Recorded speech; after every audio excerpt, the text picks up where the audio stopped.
മാന്യ മഹാജനങ്ങളെ, കേരളത്തിലെ സകല കാമുകന്മാർക്കും റോമിയോമാർക്കും ഇക്കഴിഞ്ഞ ദിവസങ്ങളിൽ പുതിയൊരു ഗുരുനാഥൻ പറഞ്ഞിരിക്കുന്ന വിവരം രാഷ്ട്രീയ കേരളം അറിഞ്ഞിരിക്കുമല്ലോ. എങ്ങനെ അറിയാതിരിക്കും? ആൾ ജനനായകൻ മാത്രമല്ലല്ലോ, സെലിബ്രിറ്റി കൂടിയല്ലേ.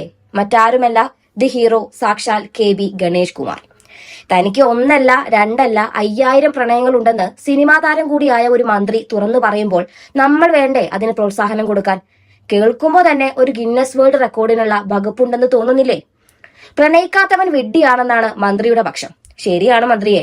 പക്ഷെ പ്രണയിച്ചതിന്റെ പേരിൽ മുൻപ് അടികിട്ടി മുഖം വീർത്ത് ക്യാമറയ്ക്ക് മുന്നിൽ വന്ന ചരിത്രവും ഈ കേരളത്തിനറിയാം.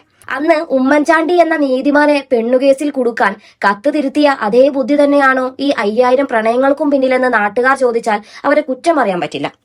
അതിലും വലിയ കോമഡി എന്താണെന്നോ, തന്റെ ഈ ലീലാവിലാസങ്ങളെ ന്യായീകരിക്കാൻ ഗാന്ധിജിയെയും നെഹ്റുവിനെയും കമലാസുരയെയും വരെ മന്ത്രി വലിച്ചിഴച്ചു എന്നതാണ്.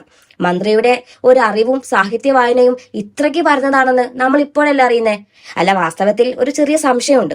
മന്ത്രി ഗണേഷിന്റെ പ്രണയവും ഇവരുടെയൊക്കെ ആദർശവും തമ്മിൽ എവിടെയെങ്കിലും എന്തെങ്കിലും ഒരു ബന്ധമുണ്ടോ?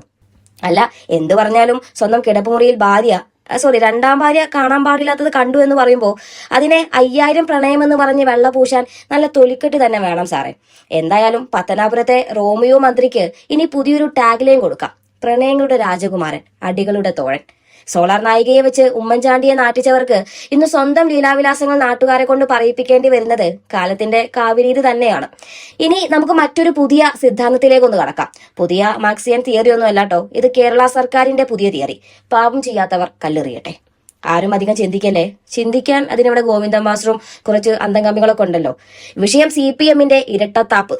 അധ്യായം എന്താ അധ്യായം? ഇതൊക്കെ ഒറ്റപ്പെട്ട സംഭവങ്ങളല്ലേ സാർ?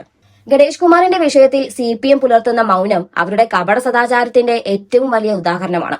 ഉമ്മൻചാണ്ടി എന്ന ജനകീയ നേതാവിനെ വേട്ടയാടാൻ സോളാർ കേസിനെ ആയുധമാക്കിയ അതേ CPM ഇന്ന് സ്വന്തം മന്ത്രിയുടെ കിടപ്പുമുറി രഹസ്യങ്ങൾ പുറത്താവുമ്പോൾ ഒരക്ഷരം മിണ്ടുന്നില്ല. രാഹുൽ മാങ്കൂട്ടത്തിലിനെതിരെ സ്ത്രീവിരുദ്ധത ആരോപിച്ച് സമരം ചെയ്യുന്ന DYFയും CPMും സാക്ഷാൽ SFIയും വരെ ഒരു മന്ത്രിയുടെ ഭാര്യ പോലീസ് സംരക്ഷണം തേടി വിളിച്ചിട്ടും ആ മന്ത്രിയെ സംരക്ഷിക്കുകയാണ് ചെയ്യുന്നത്. ഒരു മന്ത്രിയുടെ ഭാര്യയ്ക്ക് പോലും നീതി കിട്ടാത്ത നാട്ടിൽ സാധാരണക്കാർക്ക് എന്ത് സുരക്ഷയാണ് ഈ സർക്കാർ നൽകുക? ഉമ്മൻചാണ്ടി എന്ന വ്യക്തിയെയും അദ്ദേഹത്തിന്റെ കുടുംബത്തെയും വർഷങ്ങളോളം വേട്ടയാടാൻ ഗണേഷ് കുമാർ മെനഞ്ഞെടുത്ത കള്ളക്കഥകൾ ഏറ്റുപിടിച്ചത് CPM ആണ്.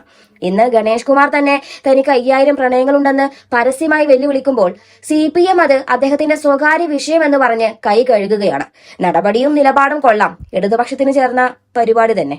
ഗണേഷ് കുമാറിനെ പുറത്താക്കിയാൽ മന്ത്രിസഭയുടെ ഇമേജ് തകരുമെന്ന ഭയത്തിലാണ് പിണറായി വിജയൻ. ഉമ്മൻചാണ്ടി സർക്കാരിന്റെ കാലത്ത് ഇതേ ഗണേഷിനെതിരെ പരാതി വന്നപ്പോൾ അദ്ദേഹം രാജിവെച്ചിരുന്നു. എന്നാൽ ഇന്ന് എല്ലാ തെളിവുകളും പുറത്തു വന്നിട്ടും ഗണേഷിനെ തലോടുന്നത് CPMന്റെ രാഷ്ട്രീയ പാപ്പരത്തമാണ്. അതെ, ഈ കപ്പൽ ആടിവിലയില്ല സാർ, ഇതിനൊരു കപ്പിത്താൻ ഉണ്ട് സാർ. അല്ല ഉവ്വേ, മുങ്ങിപ്പോകുന്ന കപ്പലിന് എന്ത് കപ്പിത്താൻ?